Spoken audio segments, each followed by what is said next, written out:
Assalamualaikum warahmatullahi wabarakatuh. Salam bahagia. Selamat datang di channel Sharing Kehidupan. Pada kesempatan kali ini saya akan membagikan tentang 4 kriteria khusus untuk memilih calon istri. Salah satu bukti bahwa wanita memiliki kedudukan yang mulia dalam Islam adalah bahwa terdapat anjuran untuk memilih calon istri dengan lebih selektif, yaitu dengan adanya beberapa kriteria khusus untuk memilih calon istri. Yuk simak selengkapnya. Namun sebelum lanjut, silahkan bisa subscribe dulu channel Sharing Kehidupan. Dan jika Anda mempunyai pertanyaan atau ingin konsultasi mengenai permasalahan kehidupan, Anda bisa hubungi Fitri Asita, seorang konselor Islami di nomor 08233737175. Baik, saya lanjutkan lagi. 1. Bersedia taat kepada suami. Seorang suami adalah pemimpin dalam rumah tangga, sebagaimana firman Allah Ta'ala, Ar-rijalu qawwamuna 'alan nisa. Kaum laki-laki adalah pemimpin bagi kaum perempuan. Quran Surat An-Nisa ayat 34. Sudah sepatutnya seorang pemimpin untuk ditaati. Ketika ketaatan ditinggalkan, maka hancurlah organisasi rumah tangga yang dijalankan. Oleh karena itulah, Allah dan Rasul-Nya dalam banyak dalil memerintahkan seorang istri untuk taat kepada suaminya, kecuali dalam perkara yang diharamkan. Meninggalkan ketaatan kepada suami merupakan dosa besar. Sebaliknya, ketaatan kepadanya diganjar dengan pahala yang sangat besar. Rasulullah SAW bersabda, apabila seorang wanita mengerjakan sholat 5 waktunya, mengerjakan puasa di bulan Ramadan, menjaga kemaluannya dan menaati suaminya, maka ia akan masuk surga dari pintu mana saja yang ia inginkan. Hadis riwayat Ibnu Hibban. Maka seorang muslim hendaknya memilih wanita calon pasangan hidupnya yang telah menyadari akan kewajiban ini.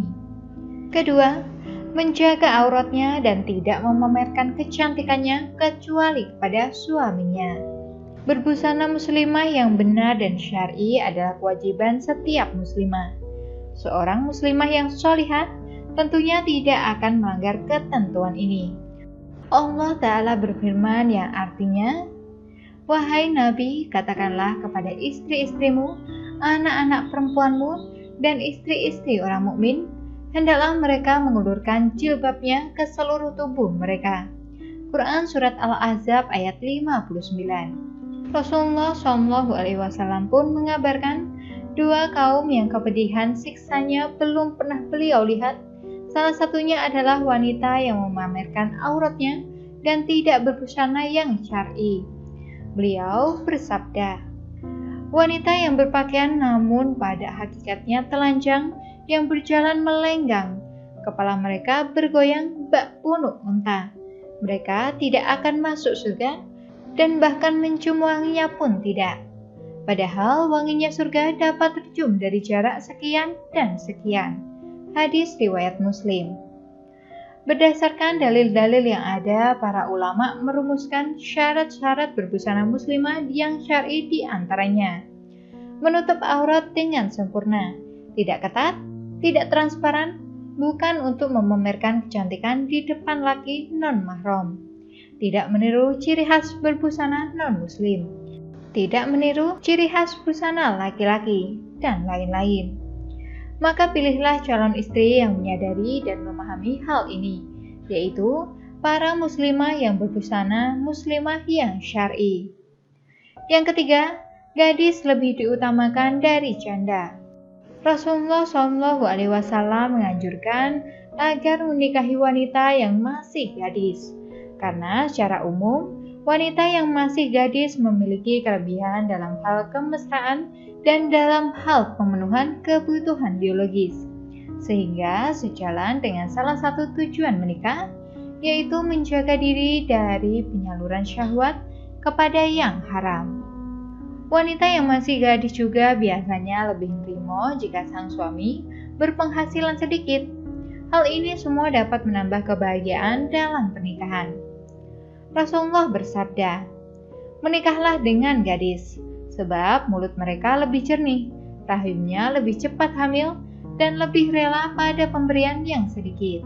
Hadis riwayat Ibnu Majah. Namun tidak mengapa menikah dengan seorang janda jika melihat maslahat yang besar. Seperti sahabat Jabir bin Abdillah yang menikah dengan janda karena ia memiliki 8 orang adik yang masih kecil, sehingga membutuhkan istri yang pandai merawat anak-anak kecil. Kemudian Rasulullah SAW pun menyetujuinya. Hadis riwayat Bukhari Muslim. Yang keempat dan yang terakhir yakni nasabnya baik. Dianjurkan kepada seseorang yang hendak meminang seorang wanita untuk mencari tahu tentang nasab silsilah keturunannya. Alasan pertama, keluarga memiliki peran besar dalam mempengaruhi ilmu, akhlak, dan keimanan seseorang.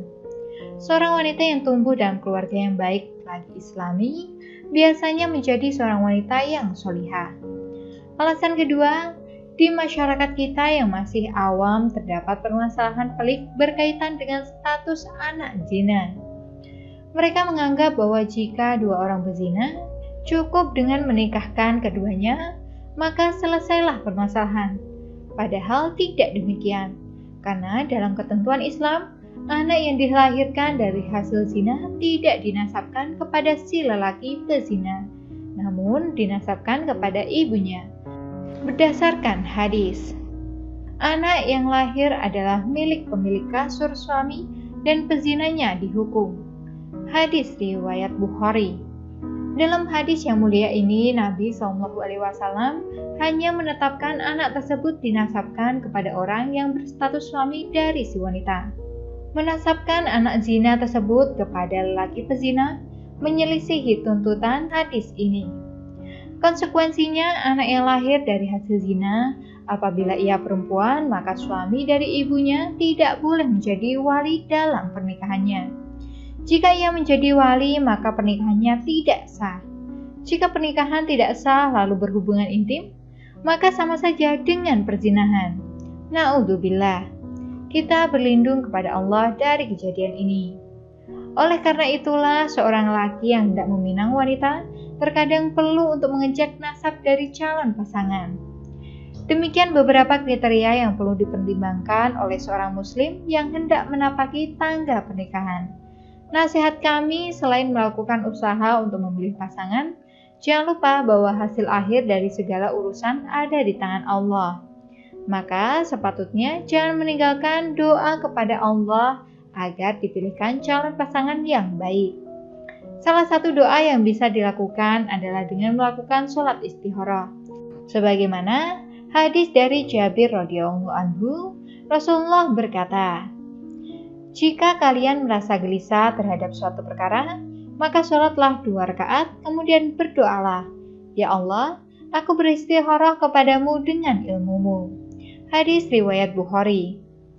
Mungkin itu dulu yang bisa saya sampaikan. Semoga bermanfaat untuk Anda sekalian. Terima kasih sudah menyimak video ini. Wassalamualaikum warahmatullahi wabarakatuh.